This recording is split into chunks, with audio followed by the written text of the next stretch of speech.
Putin-hosted summit represents major breakthrough for Syria, but obstacles remain. There is still much work to be done in Syria, and it is not clear if the Americans and their allies will help the process move forward, or whether they will work to impede it, Syed Mohammad Mrandi, politics professor, University of Tehran, told RT. Russia on Wednesday hosted a three-way summit in Sochi between Russian President Vladimir Putin, Turkish President Tayyip Erdogan, and Iran's President Hassan Rouhani. The primary goal of the meeting was to find a solution for ending the civil war in Syria. Vladimir Putin said Syria has a real chance to end its 6-year civil war. At the summit in Sochi, it was also agreed to hold inclusive all-Syrian talks. https://kdni.com/file/2017 11/article/5A1699DFC7E93B4278B4568 JPG Syed Mohammad Mrandi, they are very important, and the very fact that for the first time this process is being moved forward largely without the US and its allies, I think, is one reason why it has achieved so much. The Astana talks, as well as the current talks in Sochi, have pushed the process a great deal forward. Of course, this comes alongside the achievements made by the Syrian Arab Army, alongside with the help of the Russians, the Iranians, Hezbollah and Iraqi, Afghani and Pakistani volunteers, who've all struggled for years to push back the extremists that were funded by the Wahhabi extremists, that were funded by Saudi Arabia, and unfortunately the US, as we know from documents that have been revealed. The Defense Intelligence Agency, DIA, of 2012, WikiLeaks documents.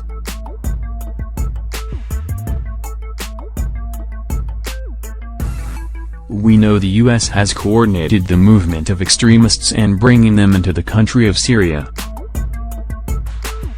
Things have shifted and changed enormously on the ground, and hopefully, these talks will help to pave the way for the conflict to come to an end, and it looks good on paper.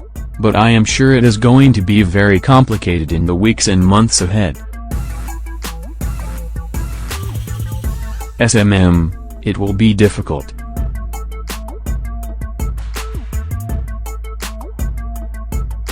One of the difficulties is what about the groups that have aligned themselves and continue to be allies of Al-Qaeda? We know that many of these people have committed horrific crimes, they continue to exist. They continue to terrorize people in different parts of Syria. Who is allowed to participate and who isn't allowed to participate is very important. And will the US pull out of Syria?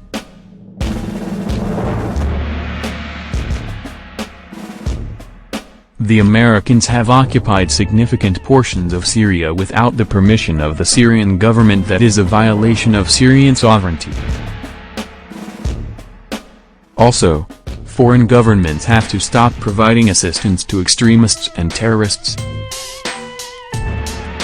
There is a lot to do, and it is not clear if the Americans and their allies are going to help this process move forward, or whether they are going to impede it. But I think what is very positive is that these countries seem to be determined. Obviously, all three of them have their own opinion.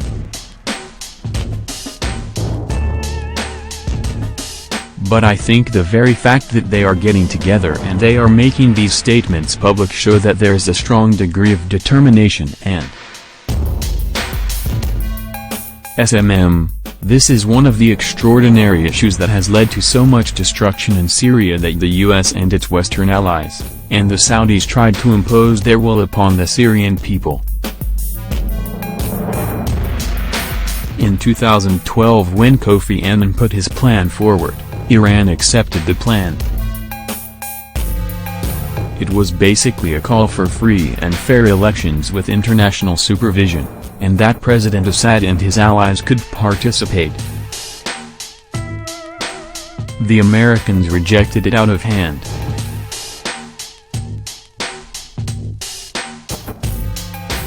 They prevented it from happening.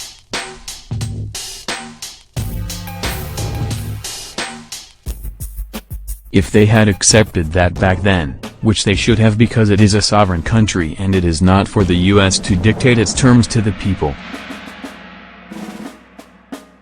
then hundreds of thousands of people would not have been killed and millions would not have had to flee their homes, and hundreds of billions of dollars of damages wouldn't have occurred.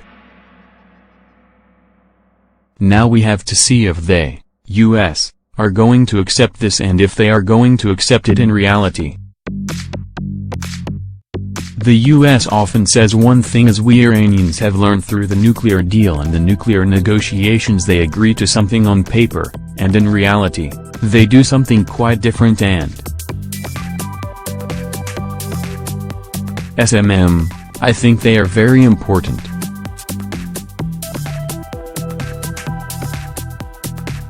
Before we know that the Turkish government had very sharp differences with Iran and Russia.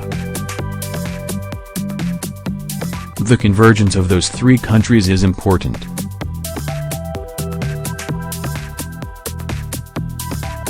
The very fact that President Assad also had negotiations with President Putin, I think, is a positive sign.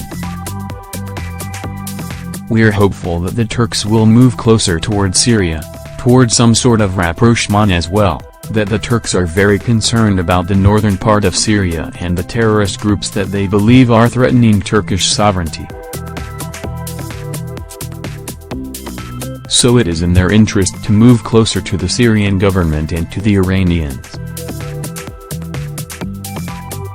Also, we see that huge progress has been made on the ground.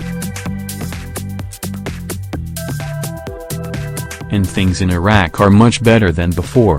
The Iraqi government has retained sovereignty over the whole country.